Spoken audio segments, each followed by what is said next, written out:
Notre deuxième entreprise du jour, Scrive, une plateforme qui permet aux entreprises d'automatiser tout type de projet et de faire ainsi gagner un temps précieux aux équipes. Avec nous sur le plateau ce matin du live TV Finance, son fondateur, Amaury Bouchard, bonjour. Bonjour Anne-Laure.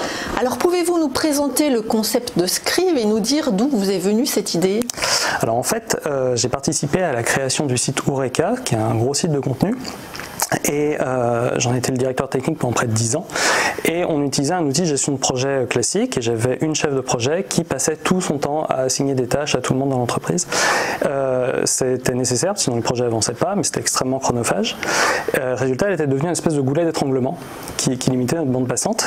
Donc j'ai pris sur mon temps personnel pour développer un outil basé non pas sur des tâches mais sur notre process. Donc l'outil, sachant comment on travaillait, était capable d'automatiser notamment les assignations de tâches aux personnes, ce qui nous a fait gagner énormément en productivité, parce qu'on a fait entre x1,5 et x2 sur le nombre de projets qu'on a sortis chaque mois, grâce à ça. Et par la suite, je me suis dit que si c'était utile pour moi, ça pourrait être utile pour d'autres personnes. Donc vous avez créé l'entreprise en quelle année? 2017. 2017. Alors concrètement, est-ce que vous pouvez nous donner quelques cas pratiques? Comment ça fonctionne? Alors si on prend un exemple informatique, ajouter des fonctionnalités sur un site web, vous allez avoir le client qui va faire une expression de besoin, ça va être suivi par un graphiste qui va faire des maquettes, un chef de projet qui va faire des spécifications, un développeur qui va développer les fonctionnalités, un testeur qui va les valider, un administrateur système qui va les mettre en ligne. Tout ça, ce sont des étapes où chaque personne, quand elle aura terminé, pourra dire j'ai fini mon étape, ça passe à l'étape suivante et Scrive va assigner le projet à la personne qui doit s'occuper de l'étape suivante, sans avoir besoin d'opération humaine. Le chef de projet pouvant faire un suivi général et voir où est-ce que ça coince éventuellement. Mais si on prend un exemple complètement différent, un architecte qui rénove une maison, va faire intervenir différents corps de métier, des maçons, plombiers, électriciens, carreleurs, peintres, etc. Va les faire travailler des fois en parallèle. Et tout ça pourrait être géré aussi de la même manière grâce à Scrive en utilisant ce process. Alors, j'allais vous dire, l'architecte, il a intérêt de vérifier quand même 2-3 choses avant de passer à l'étape suivante. Tout à fait. Pour reprendre votre exemple. Tout à fait. Et on peut mettre des étapes de validation pour être sûr que tout se passe correctement. Alors, quelle est votre cible de clientèle et aujourd'hui, combien avez-vous de clients? Est-ce que c'est tout secteur confondu ou alors est-ce que vous avez des secteurs de prédilection? Tout à fait. Toute entreprise qui gère des projets peut utiliser Scrive. Toute entreprise qui gère des projets en ayant un process qui peut se répéter de projet en projet pour utiliser Scrive au maximum de ses capacités. Une entreprise qui n'aurait pas de process utilisera Scrive comme un simple gestionnaire de tâches, ce qui sera pas forcément le meilleur cas possible.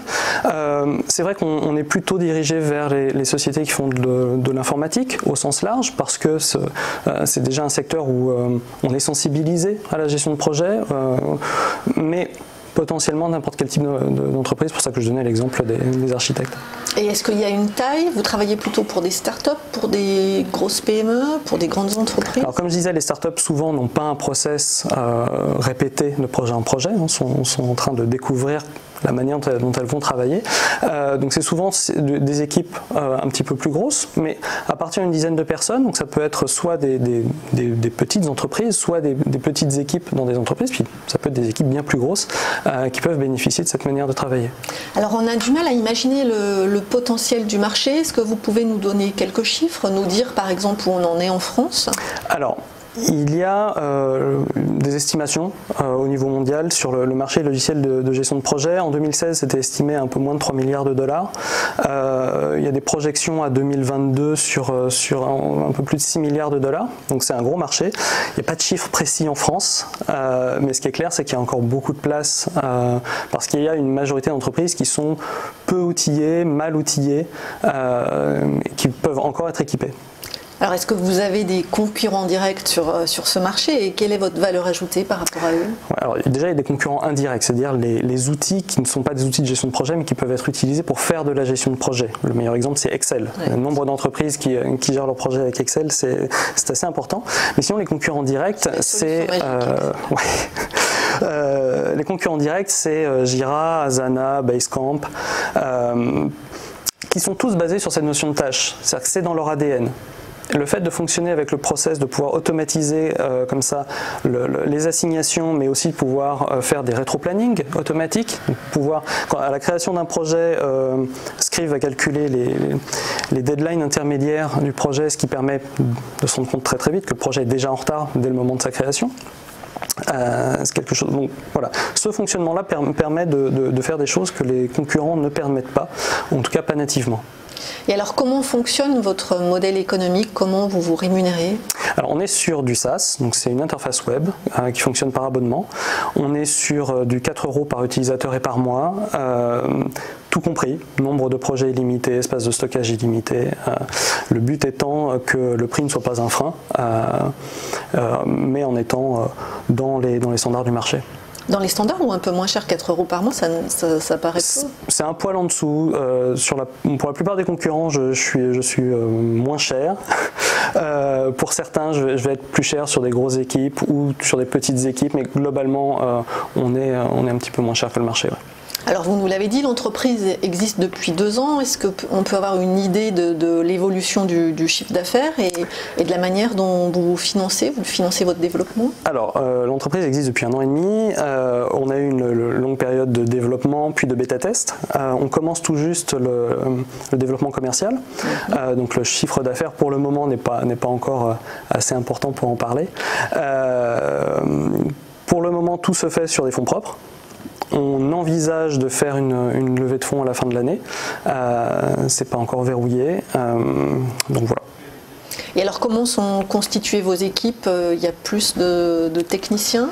Alors non, je me charge du développement tout seul parce que c'est mon métier, je sais faire. C'est pratique. Voilà, pas de problème.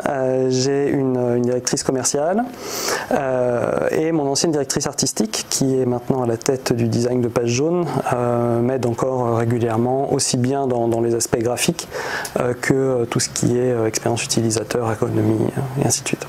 Alors quels sont vos relais de croissance et vos projets de développement? Alors, il y a tout un tas de développements qui sont dans les tuyaux. Je vais évidemment pas tous les dévoiler maintenant. Mais voilà, le type de projet qu'on a dans les cartons, c'est par exemple, sur les projets, on peut mettre des commentaires. C'est utiliser de l'intelligence artificielle pour analyser ces commentaires, pour détecter s'il y a des émotions négatives ou agressives qui s'en dégagent, pour alerter qu'un projet risque d'être en retard, encore une fois dans l'idée d'automatiser les choses et de prévenir avant que le projet soit en retard sur son intégralité.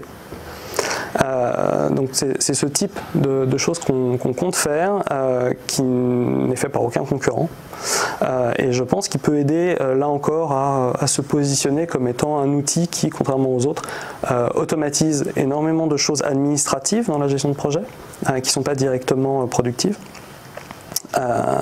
Et voilà, l'idée c'est de se différencier de cette manière-là. Et c'est un outil qui doit finalement être en permanence actualisé, amélioré, justement parce que c'est un marché très concurrentiel?